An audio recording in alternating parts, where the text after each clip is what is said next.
दोस्तों दिवाली आ रही है और दिवाली पर हम सब लक्ष्मी जी के साथ गणेश जी का पूजन पूरे विधि विधान के साथ करते हैं। लेकिन इस परंपरा के पीछे का विधान हमें नहीं पता है। इसके पीछे की कहानी कुछ इस प्रकार से है।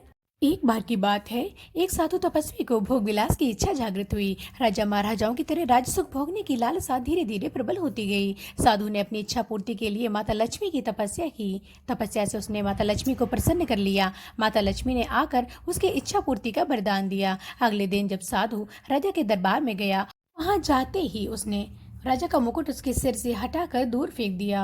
राज दरबार में उपस्थित सभी लोग उसकी ये धृष्टता देख न सके और क्रोधित होने लगे। परंतु अगले ही पल उन्होंने देखा कि राजा के मुकुट से एक भयंकर सर्प निकलकर भागने लगा है। तो लोगों ने साधु द्वारा अपने राजा को सर्पदंश से बचाने के लिए साधु के अनेकों धन्यवाद किए।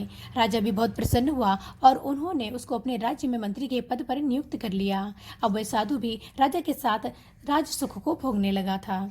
एक बार दरबारी जन सभा कर रहे थे तो वह साधु अचानक वहां पर आया और राजा को वहां से तुरंत बाहर ले गया। के जाते ही दरबारी जन भी उनके पीछे पीछे बाहर चले गए।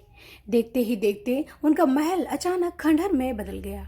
अब तो शहर में साधु की खूब वाहवाही होने लगी और राजा ने खुश होकर उसे एक अलग महल भी प्रदान किया।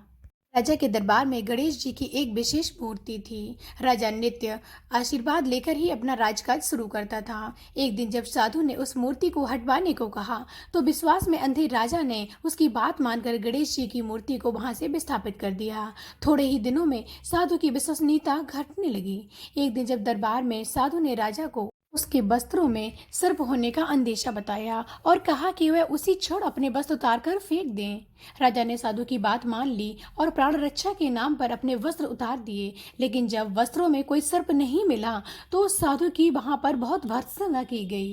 क्रोधित राजा ने उसी समय उसका अपमान होने पर उसे कारागार में डालने का आदेश दे दिया। कारागार में चले जाने पर उसे पुनः माता लक्ष्मी की याद आई। स्मरण करने पर माता लक्ष्मी ने उसे स्वप्न में कहा कि तुमने गणेश जी की प्रतिमा को विस्थापित किया था, उनके अपमान के कारण ही तुम्हारी ये दशा है।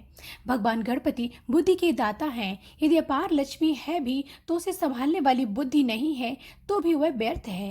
ज्ञान विवेक और बुद्धि के बिना महालक्ष्मी कहीं पर नहीं टिकती। साधु द्वारा क्षमा याचना करने पर माता लक्ष्मी ने राजा को साधु को कारागार से निकालने और पुनः मंत्री के पद पर नियुक्त करने राजा को दिया।